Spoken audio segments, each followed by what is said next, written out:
ఇప్పుడు క్యాన్సర్ అనేది ఆడవాళ్ళల్లో వస్తుందా మగాళ్ళలో వస్తుందా అంటే ఆడవాళ్ళలో వస్తుంది మగాళ్ళలో వస్తుంది. కారణం అంటే డిఫరెన్స్ ఏం లేదు.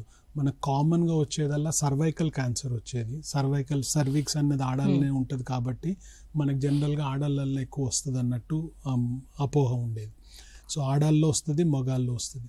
క్యాన్సర్ ఈ మధ్యలో ఎక్కువగా వస్తుందా? క్యాన్సర్ ప్రాబబ్లీ క్రీస్తు శకం నుంచి అప్పటి నుంచి క్యాన్సర్ ఉన్నది. ముందేంటంటే ఓల్డ్ ఏజ్తో చనిపోయే వాళ్ళు అంటారు. ఇప్పుడు ఏంటంటే ఈయనకి స్టేజ్ 4 ప్రాస్టేట్ క్యాన్సర్ ఉండే, దానికి ట్రీట్మెంట్ ఇచ్చాం, తర్వాత చనిపోయిండ్రు అంటుండే.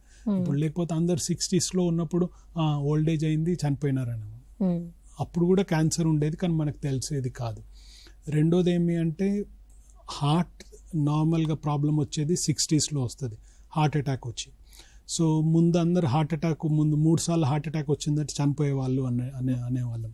ఇప్పుడు ఏమవుతుందంటే ఫస్ట్ టైం హార్ట్ అటాక్ వచ్చే వరకు దాన్ని ఇన్వెస్టిగేషన్ చేసి పీపుల్ ఆర్ సర్వైవింగ్ 70sలోకి వస్తున్నారు కాబట్టి 70sలో వచ్చే ప్రాబ్లం వల్ల క్యాన్సర్.